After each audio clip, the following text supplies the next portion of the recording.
ಕಾರ್ಯವನ್ನ ಮಾಡ್ತಾರೆ ಅಂತವರಿಗೆ ಈ ಪೊಲೀಸ್ ಇಲಾಖೆ ಜನಸ್ನೇಹಿ ಆಗ್ಬಿಟ್ಟಿದೆ. ಇಡೀ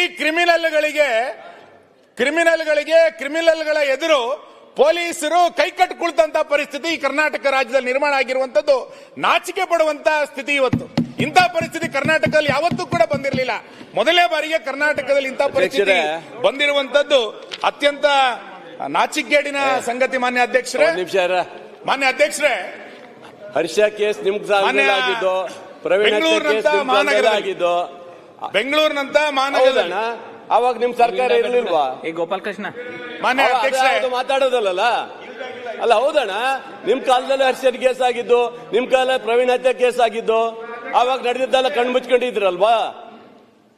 ಸನ್ಮಾನ್ಯ ಸಭಾಧ್ಯಕ್ಷರೇ, ಬಹಳ ಜನ ಇಲ್ಲಿ ಆ ಕಡೆಯವರು ತಮ್ಮ ಮತಗಳ ಆಶೆಗಾಗಿ ಒಂದು ವರ್ಗವನ್ನ ಓಲೈಸುತ್ತಿರೋದು ಸ್ಪಷ್ಟವಾಗಿ ಗೋಚರ ಆಕೈತಿ. ಒಂದ್ ನಿಮಿಷ ನೀವು ಮಾತಾಡ್ತಾ ಇರೋದು ಮತಗಳಿಗೋಸ್ಕರನೇ. ಒಂದೇ ನಿಮಿಷ ಮಾತ್ರ ಬಂದಾಗ ಮಾತ್ರ ವಿಚಾರನ ಹೇಳಿ. ನೀವು ಮಾಡ್ತಾ ಇರೋದು ಮತಗಳಿಗೋಸ್ಕರ. ಎಲ್ಲರೂ ಮತಗೋಸ್ಕರನೇ ನೀವು ಇನ್ಸಿಡೆಂಟ್ ಅಲ್ಲೂ ತಗೊಂಡಿದ್ದಾರೆ.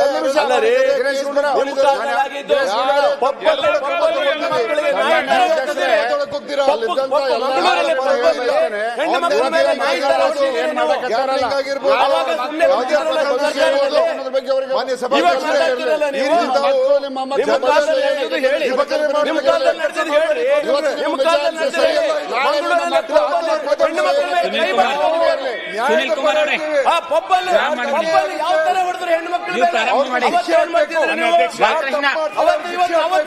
ಯಾರ ಪರನೂ ಇಲ್ಲ.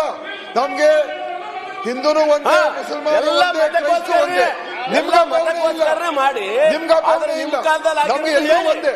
ಹಿಂದೂನು ಒಂದೇ, ಮುಸಲ್ಮಾನ ಒಂದೇ, ಕ್ರೈಸ್ತ ಒಂದೇ. ಅದು ನಿಮ್ಗೆ ಭಾವನೆ ಇಲ್ಲ.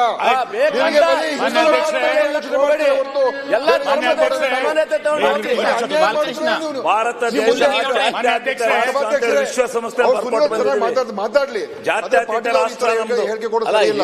ಭಾರತ ದೇಶ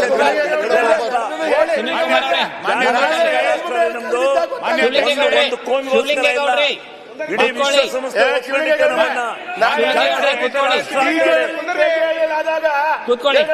ಸುನೀಲ್ ಕುಮಾರ್ ಮಾತಾಡ್ರಿ. ಮಾನ್ಯ ಅಧ್ಯಕ್ಷರೇ, ಈ ನೆಲದ ಕಾನೂನು ಎಲ್ಲರಿಗೂ ಒಂದೇ. ಕಾನೂನು ಬೇರೆ ಬೇರೆ ಅಂತೇಳಿ ನಮ್ಗೆ ಯಾರಿಗೂ ಕೂಡ ಅನ್ಸಿಲ್ಲ. ಆದ್ರೆ ಈ ರೀತಿಯಾದಂತಹ ಘಟನೆಗಳು ನಡೆದಾಗ ಇಲಾಖೆ ಯಾವ ರೀತಿ ನಡ್ಕೊಂಡಿದೆ ಅನ್ನುವಂಥದ್ದು ಜೀವಂತವಾಗಿದೆ. ನಾನೇನು ಬಹಳ ಅದಕ್ಕೆ ವಿವರಕ್ಕೆ ಹೋಗಲ್ಲ ಹೆಂಗೆ ನಡ್ಕೊಂಡಿದೆ ಅಂತ. ಪೊಲೀಸರ ನೈತಿಕ ಸ್ಥೈರ್ಯವನ್ನು ಹೆಚ್ಚಿಸಬೇಕಾದಂತ ಒಂದು ಸರ್ಕಾರ, ಒಬ್ರು ಸಚಿವರೇ ಪೊಲೀಸರೇ ತಪ್ಪು ಮಾಡಿರುವಷ್ಟರ ಮಟ್ಟಿಗೆ ಉದಯಗಿರಿ ಘಟನೆಯನ್ನು ಉಲ್ಲೇಖ ಮಾಡಿ ಒಬ್ರು ಸಚಿವರು ಹೇಳಿಕೆ ಕೊಟ್ಟಾಗ ಪೊಲೀಸರ ನೈತಿಕ ಸ್ಥಿತಿ ಏನಾಗುತ್ತೆ?